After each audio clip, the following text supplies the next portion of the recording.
Hi, welcome back to Hostbox CS channel and back to the tutorial for Java beginners Hostbox CS channel.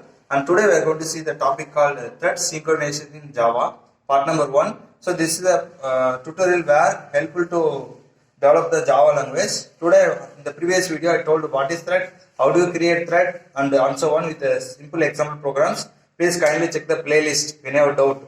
So today I am going to explain the program, simple program where we are not implementing the synchronization.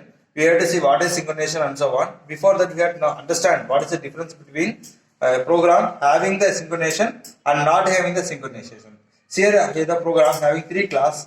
The class I have hello. Next class I have my thread where I am extending the keyword thread extending with the keyword extends, and another class I am writing the main program class without synchronization demo here. So in this program, what I am going to do, I want to print some name with the name with the where hide. So I'm writing the program with user defined. I'm going to use the method hi void hi string name. Then I'm writing for loop int I is equal to 1, I less than 10, I plus plus.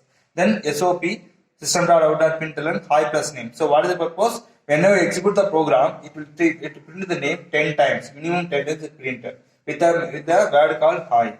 Then I'm writing the second class where I'm writing my thread extend thread here, where I'm writing I'm creating a reference object, I'm creating hello space h. Then another object I'm creating string name. Here and moreover I'm going to use a constructor. Constructor I'm going to pass two parameters. That is my thread constructor. The first constructor called hello space h. Then next parameter called string.name. This is for get the object of the hello and one more for get the name of the string. Then I'm going to use this operator. This dot h is called h. Then this dot name is called name here. So here remember, here these two are called instant variables, and here in the main thread I am using two parameters, these are called local variables. So when I use, and remember both instance variables and local variables are same. Whenever we want to access these instance variables, we need support of this operator. So I am using this dot h is called h and this dot name is called name for reference purpose only. Then I am going to call the method called void run method, public void run. Remember, in the synchronization concept, we can't implement properly run method. So I am going to call the run method, and then I am going to call the method and there is a defined void hi here. So I am writing hi.h of name. So with the help of this run method, what will happen here? I already defined that this is a user level thread concept. So whenever you use this run method, it will try to execute the name here. From the hi method, it will go and get the hi and name also. That's for that purpose I am using the void run method.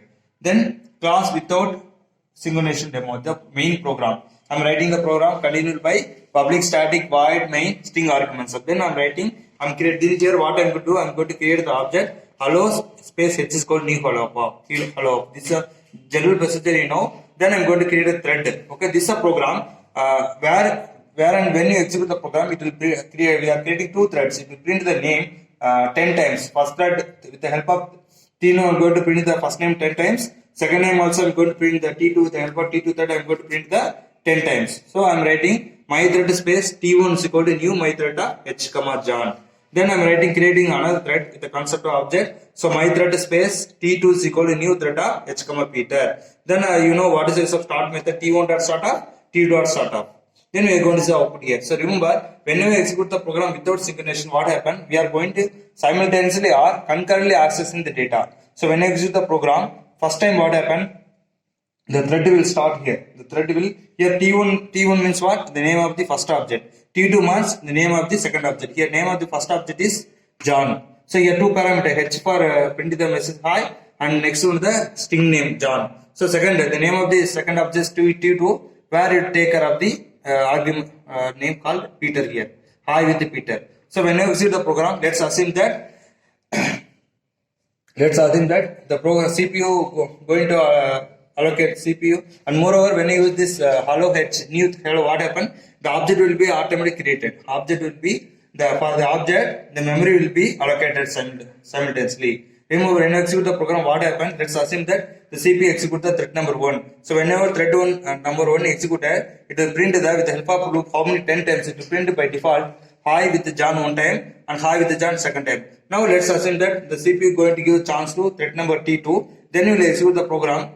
Then it will have the parameter called what hi plus by Peter one time and high plus beta 2 times. So then again allocate. If you continue like that, what happen? Let's assume that CP gives chance for T1, then T1 will allow the print the John for 3 times and Peter for 3 times and so on. So what is the problem? There is no synchronization. Whenever execute the program, it will create like this only. So first one T1 one time, T2 one time, T1 time, T2 one so on and so on. That's the problem here. So now we go for concept of main concept synchronization. What is synchronization? Whenever one thread is accessing the shared data, then we should not allow the other thread to access the same data. Remember, synchronization single. Okay, when thread is accessing the shared data, some shared data is there. Okay, we should not allow the other thread to access the same data.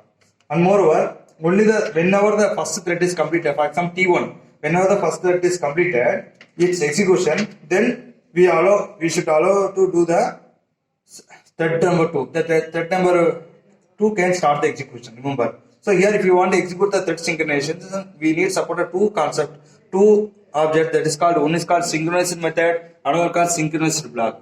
So this upcoming session, part 2 number, I am going to use the synchronized concept. And remember, whenever there is no synchronization is not performed on class, here like class, like and also some variables, and also main method, and also when method. Remember, so synchronization were not possible. It not performed.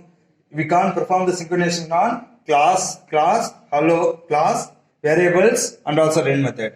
So when we use synchronization, we use support of synchronized method and a synchronized block also. The upcoming session we'll see the example and how to execute also. These are about the thread synchronization. Thank you for watching the video. Please subscribe.